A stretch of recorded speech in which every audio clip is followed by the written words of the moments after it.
తెదేపా వల్లే ఇంటింటికి పింఛన్ల పంపిణీ ఆగిందంటూ వైకాపా నేతలు దుష్ప్రచారం చేస్తున్నారని తెదేపా ఆగ్రహం వ్యక్తం చేసింది. నగదును ఇంటింటికి వెళ్లి ఇచ్చేందుకు తాము వ్యతిరేకం కాదని తెలిపింది. తెదేపా కేంద్ర కార్యాలయంలో పార్టీ నేతలు నక్కా ఆనంద్ బాబు, కన్నా లక్ష్మీనారాయణ, దేవినేని ఉమా, తెనాలి శ్రవణ్, పెమ్మసాని చంద్రశేఖర్ మీడియాతో మాట్లాడారు. పింఛన్లు ఇచ్చే కార్యక్రమాన్ని వైకాపా రాజకీయం చేస్తోందని విమర్శించారు. వృద్ధులు, దివ్యాంగులకు పంపిణీ కావాలని ఆలస్యం చేస్తున్నారని ఆరోపించారు. వాలంటీర్లంతా తమ వాళ్లేనని వైకాపా నేతలే చెప్పారని గుర్తు చేశారు. అధికార పార్టీకి రాజకీయ లబ్ధి చేకూరేలా వ్యవహరించవద్దని ఎన్నికల సంఘాన్ని కోరారు. అంటే ఇది చూసి రేపు 3వ తారీఖు నుంచి సంవత్సరం 10 రోజులు పెడితే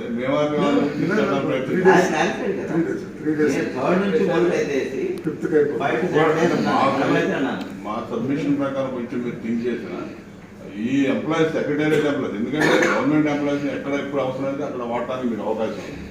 జనాభా లెక్కలు వాడతాం, ఓటర్ లిస్టులు వాడతాం, అన్నిటికీ వాడతాం కాబట్టి ఇది అత్యవసరమైన పరిస్థితి, ఎలక్షన్ షెడ్యూల్ ఇష్యూ అయింది కాబట్టి it will be very easy for distribution.